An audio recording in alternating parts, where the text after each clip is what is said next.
Hello. Hello. Hello, beautiful ladies. Hello. How are you all? Great. Happy Great. Wednesday. Happy Wednesday. Oh, so wonderful to be here with all of you, with the two of you, and then everyone in our audience. Hello. Thank you all for being here. We're so glad to have you all with us this month for our founder to franchisor conversation with Britt Riley, Haven's founder. My name is Karina Halloran, and I will be today's moderator. So, as many of you know, in our webinar series, Britt invites thoughtful, meaningful dialogue on what it truly means to build a purpose driven brand, one designed to make a real difference for families for families and communities. Today's guest certainly knows a lot about working with a purpose driven brand. She's been with us since the beginning. So, with that in mind, we are welcoming Haven's founder, Britt Riley, and Haven's head of curriculum and instruction, Haley D'Souza. Our hope is to have an exciting discussion about what's under the Haven's hood, so to speak. And since Haley is a vital ingredient of our secret sauce, today's conversation is bound to be exciting. The main focus of our discussion is inspired by Haven's recent Great Place to Work certification for the third year in the row, and at 100%, everyone said yes. And so when thinking about the goal for this webinar, we really wanted to speak about the incredible workplace culture that exists with Haven and how Britt and Haley continue to see it thrive as Haven grows. So today's goal is to have a 25 to 30-minute chat, and then we'll do questions and answers with your questions. So I hope you're excited. Please pop them in the chat. And anyways, Britt and Haley will do a much better job introducing themselves. So I will pass the mic on to Britt.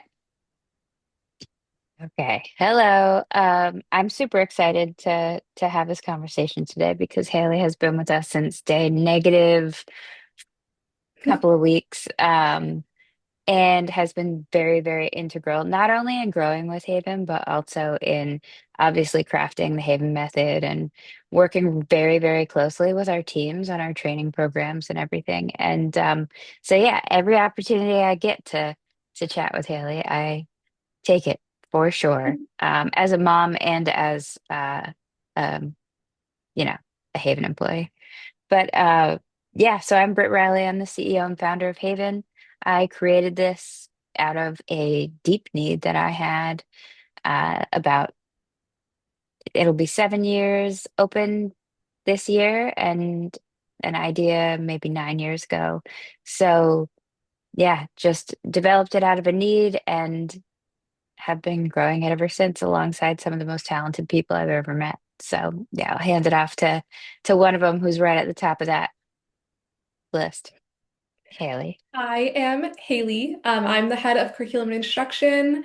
I joined Haven, like Britt said, before we even opened our doors. I was really looking for something different from your typical school district. I had my background in education, and I just knew that I wouldn't make as much of an influence working in general education as I could somewhere else. And I didn't know where that somewhere else was until I had a very special interview that I felt right at home because it included a game of peekaboo with Britt's youngest child. And I think I knew just right then that like this was where I fit in. This is my place. And I think that's a big testament to what Britt's created because our culture, while it's grown over the last 7 years, it started off really strong. Amazing. Thank you both. Really appreciate this. So we're going to start from the top. Haley, when we did our pre interview, you made it very Mm. clear that this was not about you per se, and that you were just representing a huge team behind you. So, can you speak to this a little bit more, the team behind you? Yeah, I mean, I have always said like I myself should not be like the focal point, right? Like I have created something, but it's those who come after me and those who have come before me that have been the groundwork for what we have and what we're going to have. I don't want anything to be a reflection of just myself because I'd be doing a disservice to our entire community. So every volunteer that comes in, every family, every teacher, they influence the culture that we have every day. Amazing. Thank you so much for giving that further context. So, Britt, I'd love for you to set the stage. Can you please tell us what Great Place to Work certification is? Well, I mean, Haley's actually an expert at this now because she's the one who administers the whole thing. But the Great Place to Work certification is a program which I think I was originally introduced to it because I saw brands like Patagonia and some of the brands who are values based that I really admire. Really holding this certification to a really kind of high standard and as the high bar. And so I looked into it, and once we got to a size where, we were big enough to be able to participate, I immediately kind of jumped on it. And I've always been really excited about that. And one of the things which I've been excited about is it's an in-depth survey. Like it takes time to complete, and every single member of your team has to complete it. And so, what we've gotten over the past 3 years that we've done it is not only obviously, like little pat on the back that we're doing okay as far as, helping people wake up every day and feel awesome about what they're doing with their time. Um, that's the goal. But also we've learned so much about what we can do better. So, there's always a handful of things where, maybe we get in the mid 80s or something like that, which most people would think is okay, but for us it's like we got to do better. And then we work our butts off all year and focus on those things. And so it's been very rewarding to see those numbers all improve over the years, to the point where now everything that we have from I'm pretty sure everything that we have in Haley, correct me if I'm wrong, is in the 90s, or 100% with the overall great place to work rating. So it's an incredible, there's two very high standards, I'd say, that we go after. One is obviously our culture, because that's the most important bedrock and foundation that this company has. And then the other one is obviously the high quality of our childcare program. And so we were very recently, this took a lot of work from Haley and the whole team, but we were NICE recognized, which is then Haley can kind of dive in a little bit more into that, but it also shows that on a national level, we meet very rigorous kind of standards from an early childhood education standpoint. And so just being able to go out there and put our best foot forward and show that we're taking, all the things that matter most seriously. Um, we're here for that. And it's been fantastic to see the results come back, higher than we could have ever imagined they would. Amazing. Thank you so much.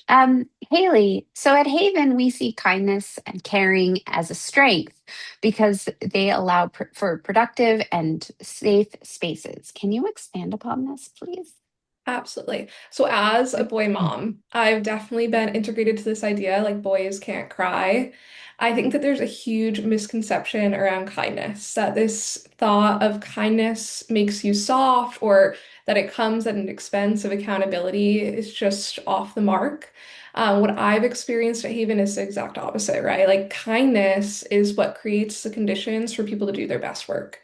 People will feel respected, they feel valued, they feel safe, they're more willing to take risks and ask questions, and most importantly, admit mistakes and grow.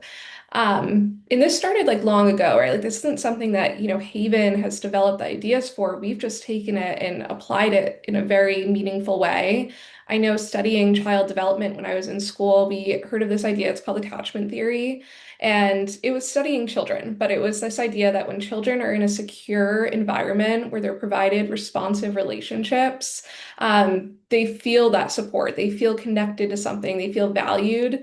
My leadership style, a lot of people think this is funny, but I treat our teachers in the same way I treat our children, right? And that's says the high care that we provide our children, I'm going to provide the adults. I want our teachers to know that they are safe here, that they can make those mistakes. I'm going to support them and I'm going to give them grace in those moments.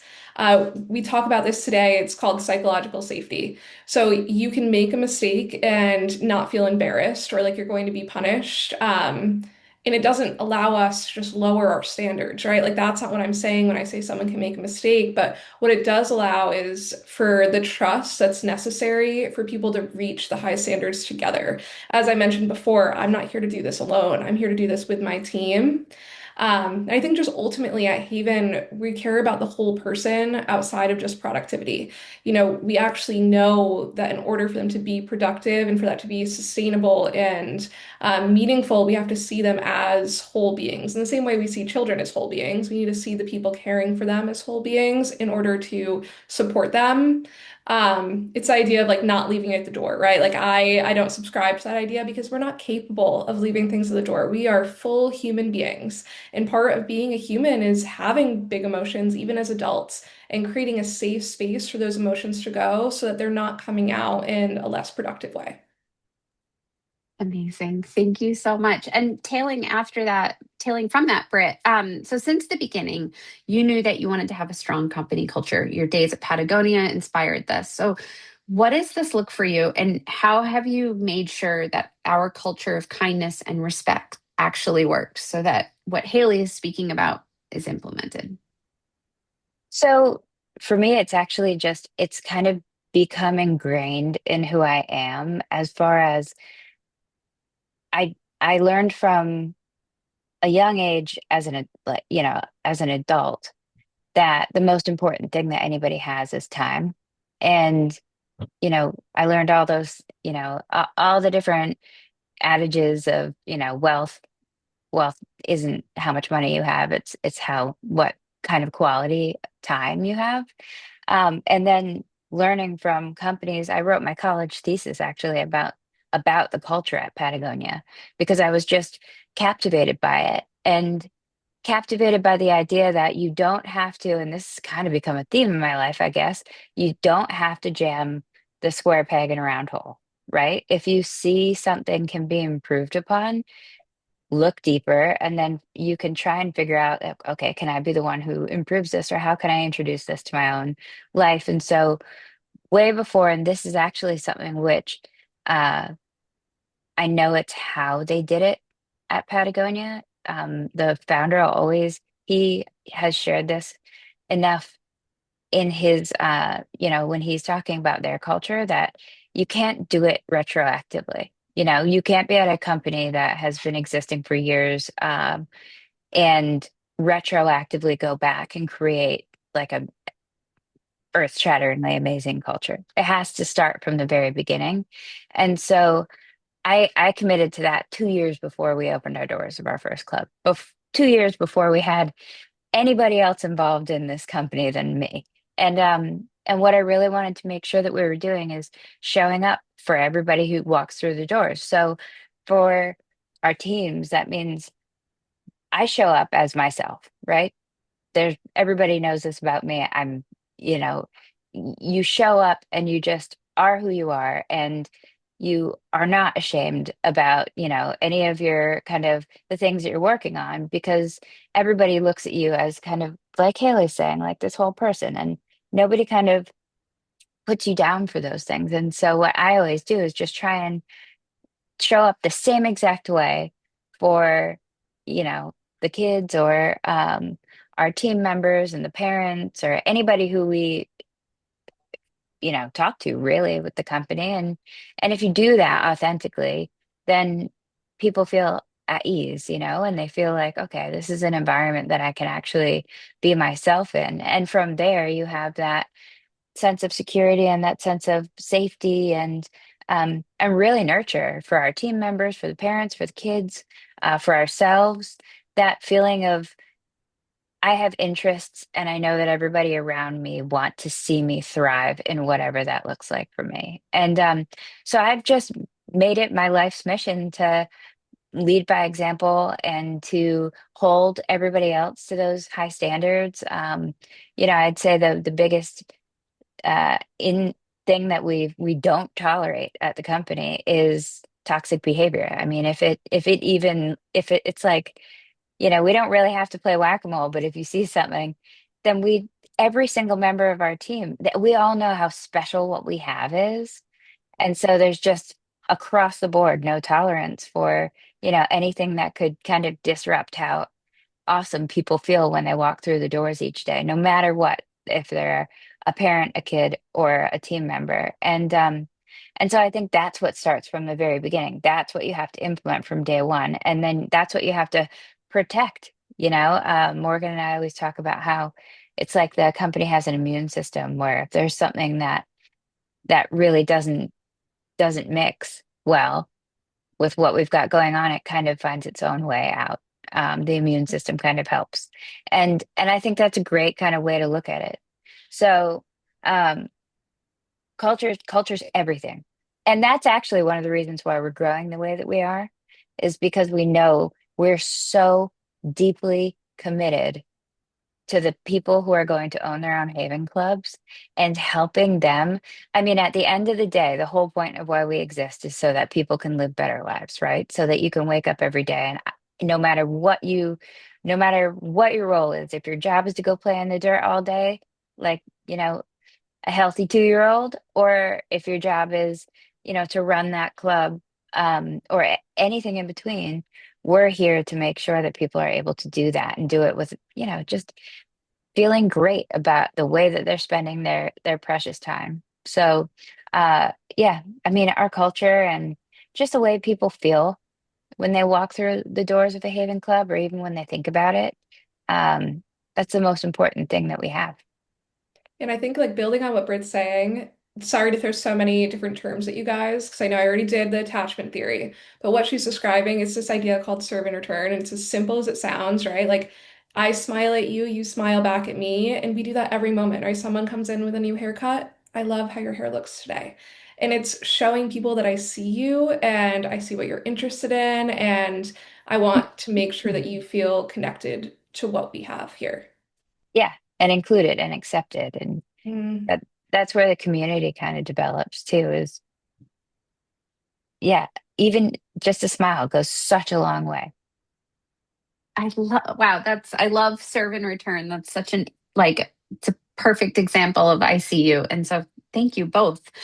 So kind of going off this further, this is the ripple effect, right? So, and then community is created, and then that goes beyond our four walls and it impacts the world around us in such a positive way. But it starts at Haven, which I think is just a really wonderful concept. And we are impacting the next generation. So, Haley, I would love for you to expand upon this, please, of this ripple effect of what Britt has said about positive work culture. And then, Britt, I'd love to hear your thoughts as well on that. Oh yeah, Yeah, I mean, I think that our culture extends far beyond what we'll ever see. And I think that's a testament to how strong it is. Like Britt said, sometimes it's just like that simple hello and a smile in the morning that turns your whole day around. Sometimes it's that, like, as a parent, you drop your child off and they're sad, and then you're expected to go to work all day and worry about them being sad. Our teachers know to send a picture and message letting them know, like, it was enough to break your heart, but they are so happy here and they're having a great day.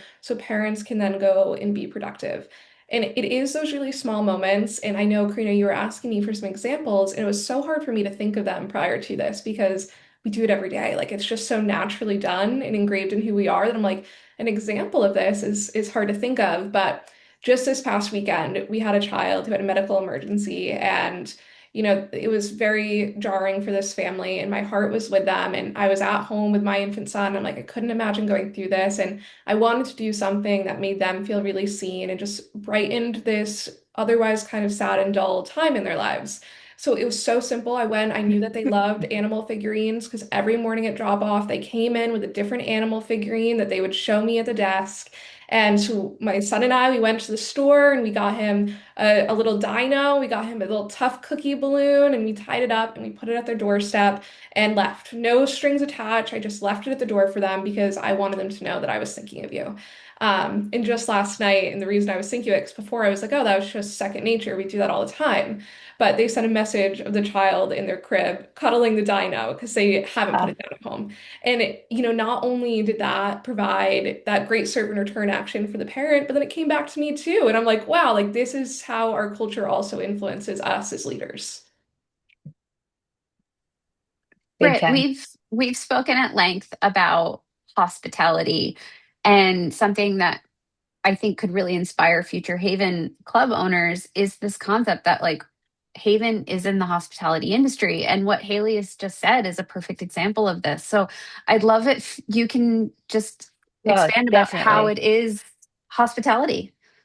Well, so it's all about helping improve people's quality of life. So if there's anything that we can do to help take stress off the shoulders of already busy parents, tired, busy parents, we'll do it. It's fair game. And there's a few different things, but one of the things which we've always, and I think this is one of the benefits too of coming into an industry without having any experience in it.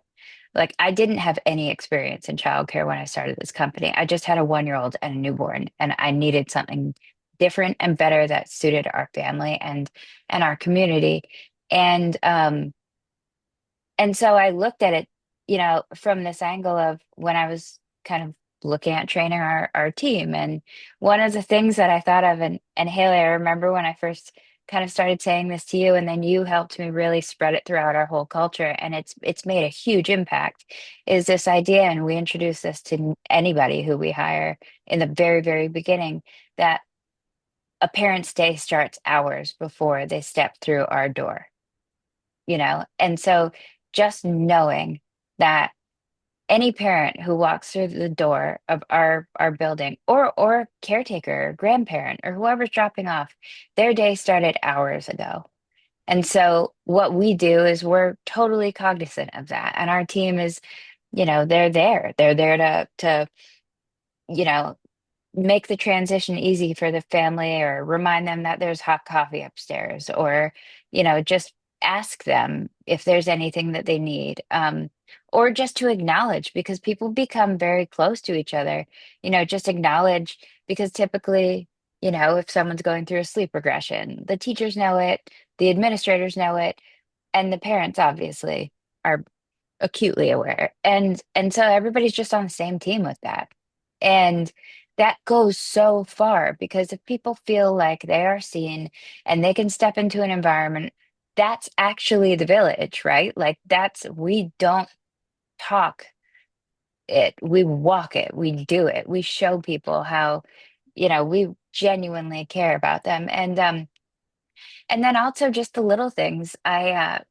You Karina, you introduced me to this book last year, I think, called Unreasonable Hospitality, and I read through it, and I absolutely loved it, because it's a 5-star, like the number one restaurant in the country, and it's the story of how Will Guidara, and the people who run it, how they went above and beyond. And the reason why it got rated number one maybe wasn't necessarily because the food tasted better than any food at any other restaurant in the country. It's because they saw what people, what mattered to them and what they cared about, like they saw a family and they heard them talking about how they had come to New York City and they really wanted to see snow, and there was no snow. And then they go out and they get a snowmaker and a sled, and actually a lot of this has turned into the show The Bear. But it's stuff like that. It's just when you look at someone and you care about them, and then you think, what can I do to brighten their day or their moment or anything? And I think that we just try the ripple effects. We carry that through every single person who's in these clubs, and what we're taking part in, and the period of everybody's life that we are in it for, is one of the most kind of, you know, um, it's unknown, it's a first. Everybody's pretty much gotten to this point in their life before they have kids, where I certainly did. I felt like I had figured it out, like I knew how to do my job. I knew how to I was confident, as an adult for the first time. And then I added, Harper to the mix, and it was like, whoa, everything just gets flipped upside down, and you have to learn it all again. And what we do and what we try and do is show up as early as we possibly can in that journey. This is where we've just developed an incredible piece of technology that's actually going to help parents from the moment they get on our wait list, because we recognize, I've always thought to myself, we want to show up for people and help just see them where they are, and help them make otherwise potentially stressful experiences less so. And so one of the things that I've always thought about is, people spend a long time on our wait lists, and it just is the way it is, because we're only allowed to have, we only can have so many classrooms in a building, and we have very high standards for our ratios. And so one of the things which I've always thought is how can we be there for them during the time that they're on the wait list? And so what we've actually, I always had it as a dream, but we've actually been able to develop it. And it's a tool where if someone's pregnant, it's helping them and seeing them throughout that pregnancy journey. And um, if they join our wait list and they have a 2-year-old, we've got them, we have Haven at home and we've got, different elements of support which we can offer throughout that period of time. And so it's just showing up for people whenever we can to help them enjoy and be able to look back on the years that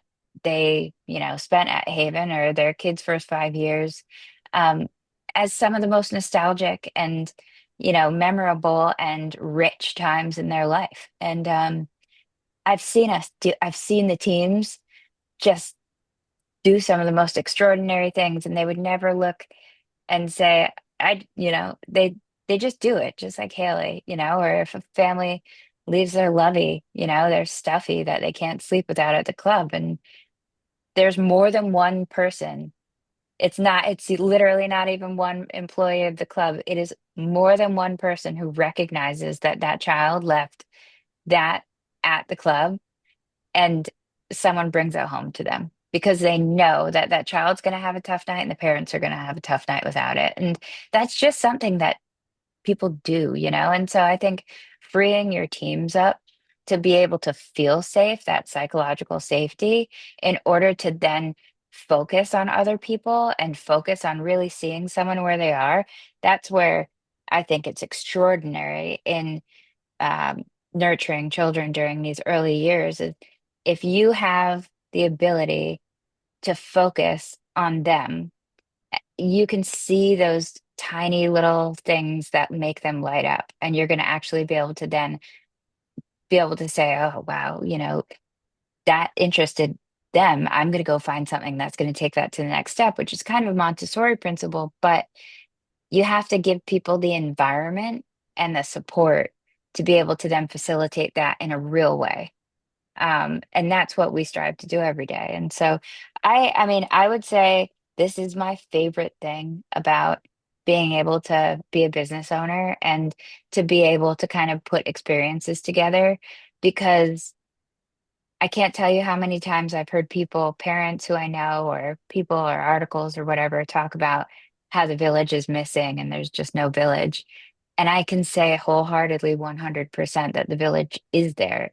It's just the way that it's structured. A Haven actually genuinely is that village and delivers. And I feel so just happy that that's possible.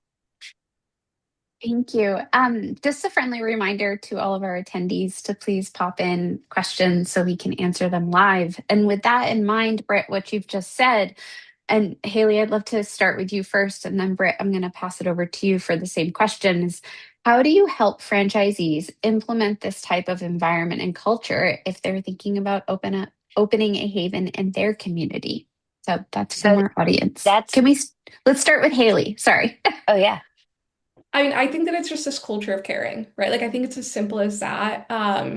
Karina had us watch a webinar, which I'm sure she'll want us to talk about a little bit further, but it's this idea that like nonchalant is over and that caring is in. And that's so true, right? Like, when we show up for other people, we have this deep interest in them, it comes so naturally. As Britt mentioned, like it has its own immune system, it's its own ecosystem. I think that it's really easy to build, or it takes time to build, right? And it's very easy for it to fall apart. Um, but it is about that person, like having that growth mindset, not having a closed mindset, and showing up every day just innately as who you are is what's going to create a really beautiful culture. Yeah. And to add to that too, we there's all sorts of tools which we give people for sure to help them learn. Obviously there's lots that you can do to really learn about how, I mean, I learned about culture through watching other people and learning from other people. And so we also help people experience those things, and we show up and we have people come and spend time with our teams, and in the same exact way that our various clubs There's one in New Jersey, which is 4.5 hours away. And for the past 5 years, we've been fostering a culture which has turned out to be this absolutely magical culture. Um, just through making sure that everybody's on the same page. And um, the other thing that we do is try as hard as we can to put together an environment that fosters it. So there is a physical element of this that is an important addition to ensure that you can have a strong culture. And one of the things is creating an environment that people feel at ease in, creating an environment that's not overwhelming. Um, Having that as kind of the setting, and then obviously layering in, we give people as much support as we possibly can. So we give them all the tools. Haley and her team have put together a learning management system, which has professional development on literally anything that you could think of, whether it's, working with parents, obviously anything, also everything that you can imagine with kids. But inside of all those professional development courses and in all the training courses and everything that we put together, culture and the way we speak to one another and the way that I mean, anybody who works for our team is expected to, if there's an Alexa, Alexa or Siri or anything, if they're speaking to any kind of device, pleasantries are very important. Saying please and thank you and excuse me are super important, and you just do it. And so it's behaving in a way which everybody else absorbs around you. Those are some of the little nuanced things, But but they do, yeah, like the it's children take woven. that and they apply it. We've had parents who they're like, did they learn this at school? They were at a playground and someone fell down and got hurt and they went over and checked on their body. Like they didn't learn that from me. And I think that like the way that Brit is in general, like if you could just spend 5 minutes with her, a minute with her, she has this remarkable ability to see potential in other people. And I think that that's really what has created such a beautiful culture is that, rather than just like leading as an authoritarian, like I am the CEO, you need to listen to me. She leads with this place to inspire you and really connect you with this larger vision. And that's what helps people grow, and that's what helps this culture itself grow. I couldn't agree more with that sentiment, Haley. So, again, for both of you from our audience, as someone who doesn't have a background in education but wants to hire and partner with experienced educators, how do you show up as a leader and executive team when you don't actually have the that expertise as for your employees? Could you expand Oh, upon the training and what you do to show up? let me real quickly start this one because I had zero experience in this industry when I started this company. The thing that I did and the thing that I knew I had to do right off the bat was surround myself with people who are incredible at what they do. Um, Immediately in the interview process, and our team, Haley's an incredible sage of wisdom. And she has been since straight out of college, really. And I've watched her grow and develop and get master's degrees and Harvard, did all these different things since then. And it's just been this amazing experience of watching somebody um, expand and then share it with everybody around them. And so what I did was I absolutely made it my biggest priority to surround myself with people who are very good at what they do. And some of the things that we look for that I looked for when I was opening our first club and obviously subsequent clubs as well in any hiring is you want to look for people who are open to doing it differently, right? You want to look for people who care about the things which we value most, like culture, the way we treat others, being curious. I'd say my number one as a mom and even just as a person, curiosity and wonder.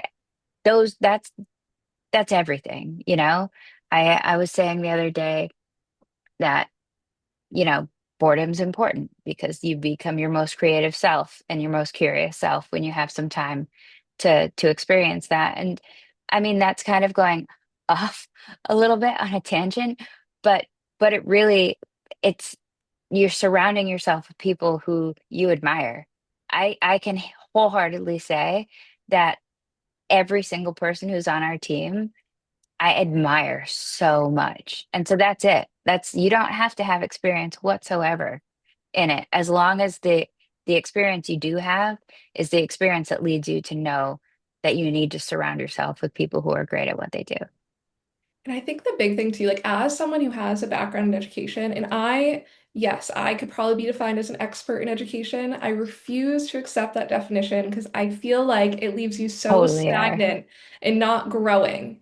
I will never know everything, and I think living a life that you don't, you can say, "Oh, I know it all. I'm not willing to learn." That's so boring, right? Like we want to continue to learn and develop. And I think that if you're coming in this with that growth mindset of, I don't Yeah. know it all, but I want to learn it, anything Yeah. can be taught. The one thing that can't be taught is, being open to learning, to being curious about things, having wonder when you approach a task. Those are the traits that you need to have. It's not being an expert in education. I Yeah. think this concept of being open to learn new things, whether it's about yourself or your role or the company as a whole, is a great opportunity to now speak about challenges because every club will face challenges. We are human after all, and we're working with humans at a Yeah. varying age from nonverbal all the way up to the eldest caretakers. So, can we talk about how we manage those challenges and use them as opportunities for curiosity and growth. And I'd love to, yeah, if you can expand upon that.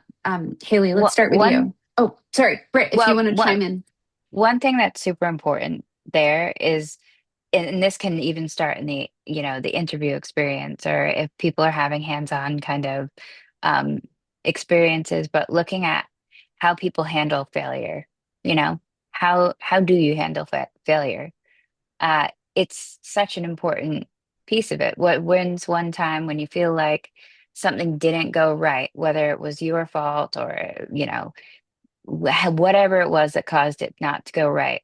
How did you handle it? And what you look for is people who have that resilience, people who are resourceful, people who don't necessarily look to place blame on others.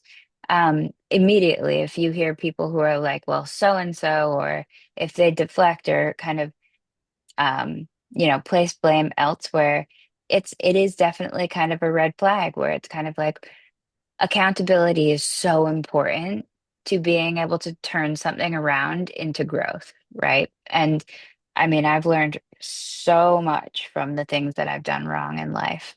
I wouldn't be here without them. So it's just how you handle it that's so important. It's so funny. I was going to say the same thing, but I was going to say, how do you handle feedback? Which is really one and the Yeah. same, right? Like, are you willing to accept the mistakes that you've made and see them as an opportunity for growth? Yeah. So important. Haley, you speak about a system that's set up at our clubs that future franchise owners will be able to implement as well. And that's reflective supervision and creating a safe space for teachers and for staff, educators and parents, all to have this open dialogue. So, could you please expand upon that? Yeah, I mean, so as we've mentioned, like every day we're providing what's needed to have psychological safety in our environments. And those are through those really small moments. But I think that's something that happens in any business is it gets really busy. And you rush around and you forget to check in with someone or you forget to follow up on this item that they brought to you. And that can help, that ends up tearing down that psychological safety, right? Because you just didn't follow up, you didn't follow through with what you said you were going to do. Using reflective supervision, it's this idea that you just have those set times on your calendar that you set in. Maybe it's a weekly cadence, monthly, whatever it be. It's that time that they have your undivided attention. And that is a place that they can bring anything. It can be about their life, it can be about their work experiences, but they get you as their leader, their director, whoever it be, to talk about what they need in order to succeed. And it's really that feedback piece, right? And helping guide them through any mistakes that have happened or areas of growth that they're looking to achieve.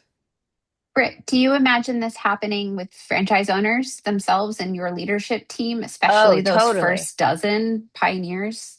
Everybody. I mean, Haven Club owners, they're especially with the first dozen or that first group of kind of founding Haven Club owners. It's it's super collaborative. We'll put together environments where people are able to speak with each other and people are able to share things that worked and didn't work. And Um, when we have Haven days and people come, we try and have multiple different, potential Haven Club owners at those so that they get to know each other because they're going to form relationships as well. And I think it's super important. But also for everybody to know from the beginning that we're not threatening. People are allowed to make mistakes. It's how you handle it and how quickly you're able to obviously, you know, write whatever's going on and then how you learn from it. Um, but knowing that kind of safety, then the rest is, you're able to kind of get to know each other and feel safe around each other. Thank you. There's another question for both of you. This is wonderful. So, when looking at Haven through the lens of a living ecosystem, we're all moving and grooving and shaping and whatnot. So, how does an ecosystem impact workplace culture and the wider community? Haley, do you want to start with this one? Yeah, I mean, I think that our Haven Gladstone location is a really great example of that. It's set right in the heart of a small town, and we found really great ways to partner with the local community, whether it's fitness classes in a larger space or it's, walking to go grab lunch as a group of moms on our lunch break. And we've even seen this community grow more, right? Like there's more local businesses opening up. And while we can't take full credit for that, we've heard directly from some businesses that we've increased, their foot traffic because we're right there and people need to eat and you don't always have time as a working parent to make your own lunch every morning when you're busy making your kids. That's great. And so, Britt, we know kind of building off this idea, it's like, what has Haven taught you about community?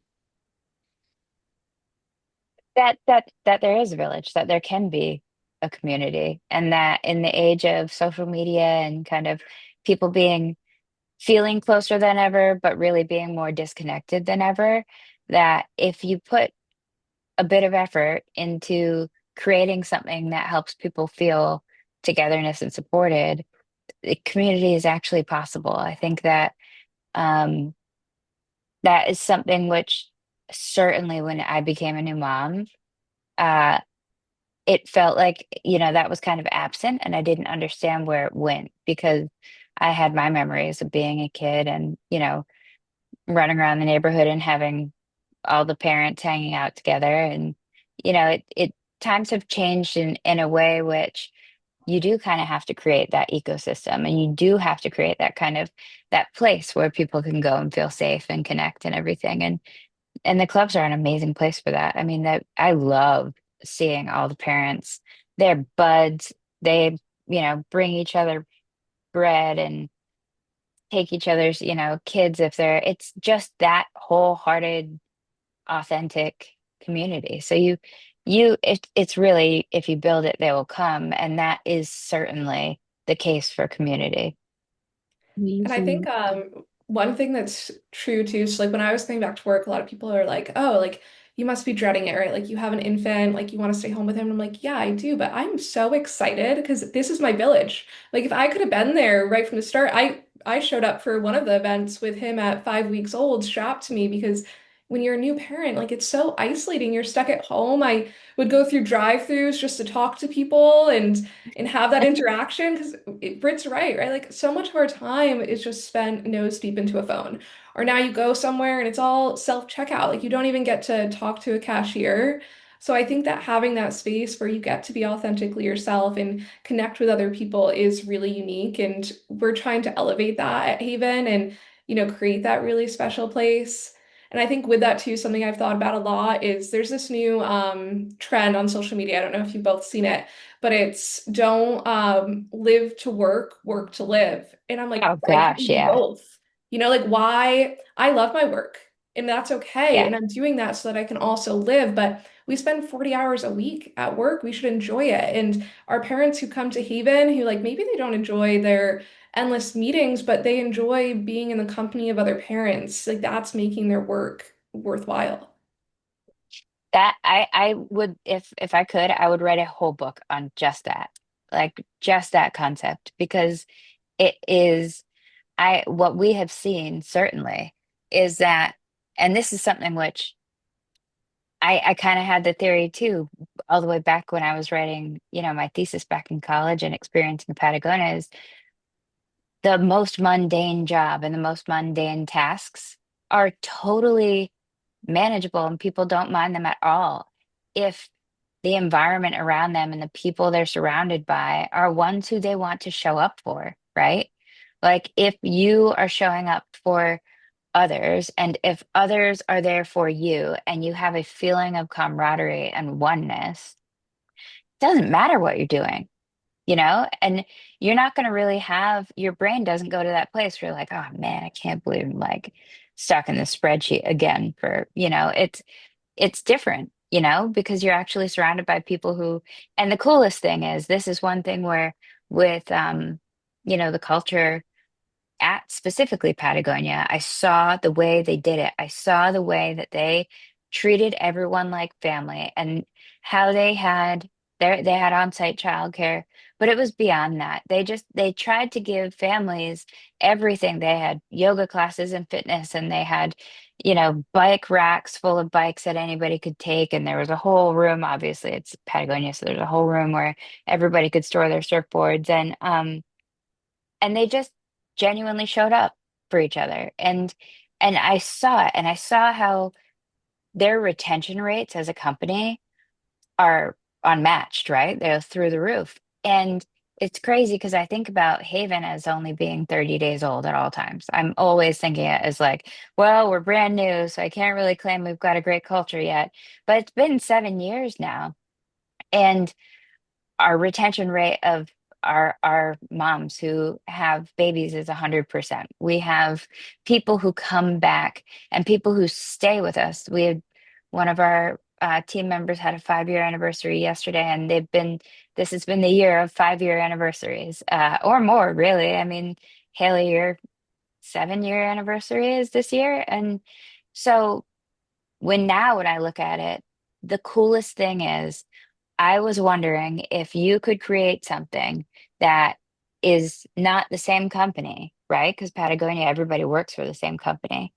Take it out of that environment, put it into any community, and then have everybody who's there, you know, pretty much all work for a different company or work for themselves or whatever it is that they do. I wanted to figure out whether or not that could still create the same kind of quality of life and as robust an experience for people uh, as as I knew could be possible, and it totally does. It I think in some um ways it's even a larger impact, right? Like you can talk to those in a different industry that maybe you're not an expert in, and they can help you yeah. grow your knowledge base. Yeah, yes, people learn so much from each other. That's the cool thing is because what you have in common is a time in your life, right? Like you can become friends with people for the rest of your life. The bonds and connections you make during that time are critical. But what we've also seen is so many people they've absolutely thrived in their careers. And, people might not have any clue what someone does for work, but they just show up for them in you know, moral support generally. And that person then is able to take what they do and continue to run with it or make a shift or whatever they need to do. But it's been truly remarkable to see how it can thrive even if the whole crew isn't part of the same team. And based off that idea of mutual respect, right? So it's respecting each other's time, respecting that somebody else has something that they really love and fuels their passion then at work. So, bringing back to Patagonia, it's this idea of like, okay, that that person going surfing for 1 hour is going to let them show up at work so much better. I'm going to Yeah, trust that they're exactly. going to get their work done, right? And then they're Yep. like, oh, I feel empowered to go to my spreadsheet or go do my Yes. work. And it's empowerment through respect. That is exactly how I treat every single person on our team. And I do it from the bottom of my heart. And the reason is because I lived it and saw it, and I know that if you hire great people, right? You obviously have to look at character, you have to look at drive, you have to look at resourcefulness, and then if you nurture them and you just trust them, then that is a mutual respect, right? If you're giving that and you absolutely are giving it authentically, then people show up. If somebody knows that there's no questions asked, of course you can go to, whatever thing that your child has going on, or don't even like don't think twice ever about booking an appointment, or all of the things that are life. If everybody knows that it's not even a question, they don't have to stress about it at all. It that is the kind of thing where they're going to show up, you know? If people know that they can take care of themselves and that their quality of life is only enhanced by their work, their workplace, and their teams, then they're going to show up better than, you know, they ever could if they were in another environment. We've seen that play out, absolutely, without a doubt. And I think too, to like bring that a full 360 is when we give autonomy to our Hmm. adults, whether it's our parent or our caregiver, they're then going to give it to the child. And that's our end goal. Amazing, amazing. Oh, I Yep. could talk with you both for hours. So, back to this idea of implementing this at a franchise level, so with our club owners, and this is a question from our audience. So, how much freedom do franchisees have to innovate with programming? If you know there's a specific interest in your market for, say, fitness classes or meal prep or something along those lines, can you create that within the framework? Yeah, totally fair game. There might be, obviously we look at it as a team and think the way that whatever it is, you obviously have to look at stuff. We can't just say absolutely everything is fair game. But one of our core values and one of the things which we is core to what we do is what we're trying to do is save people time, right? We're trying to give time back to people whose most valuable asset is time, to give that back to them. And so anything like meal prep, grab and go meals, any type of fitness thing, if you see that your community is interested in it, then run with it. Like that's the kind of thing where it's like everybody got into Mahjong in New Jersey, and they've got a whole thing set up now where, they do that. There's book clubs. That's where you create authentic community, right? When you listen to the people around you and say, I hear you. Let's do it. There's so many examples of that throughout our clubs, and yeah, absolutely. And beyond, even the next step of that is we've also created the technology now, which is just, I mean, this is very fresh from us, but that allows people to implement all sorts of different things like that and to make it easy for them, so they don't have to spend their time dealing with the administrative side of things, and they can focus more on the enjoyment and the engagement of it. So we're giving the platform and the encouragement for sure. I always tell people, if you think of an idea, think from a parent, this is something we want to provide parents. Here's an idea I have for it, and it's going to save them time and it's going to decrease their stress levels. Fair game. Amazing. Thank you. So usually I ask what gives you hope, but since I asked you both to watch the latest Brene Brown and Adam Grant podcast, I'm inspired by this concept of what is your leadership philosophy? So Haley, we'll start with you. I could go on for a very long time about my leadership philosophy, but I think that my goal is to treat every single person as a full human, not just as a worker. It's this idea like I truly do not believe anyone is replaceable. The position is replaceable, right? Like I can find someone who can do this job, but that person, I'm never going to replace that person again. And I think it's really honoring who they are and what they bring to our team and seeing their strengths and their challenges and how they help us grow. Amazing. And Yeah. Britt? Mine, I don't think that there's any actual like, well, I don't know what phrase or word there would be for it, but mine really is showing up first as a human, and allowing everybody on your team to be able to live, you know, everything, their best life as a person, showing up for them in that way, just completely showing up for them in that way, that then breeds excellence on so many different levels as far as the work goes, so the work, the output will come, but only if you put wholeheartedly, the interest in them as the Amazing. input. Amazing. Thank you so much. We realized somehow we're at the top of the hour, so I appreciate everyone's time today. Haley, Britt, our audience members, really thank you so much for joining us for lunch. This is an incredible conversation, and as we all learned today, childcare alone is not enough, and families need holistic care. At Haven, we're intentionally designed to meet this moment, especially with our robust franchise model. So we'd love to connect with you all again, especially if you're looking to bring a haven to your community. Please reach out, please say hello, and please join us for our next conversation in July. So thank you both again. Really appreciate Thanks, this guys. and Thank I could you. talk to both of you all day. Thank you so much. all day. Have a All right. wonderful afternoon.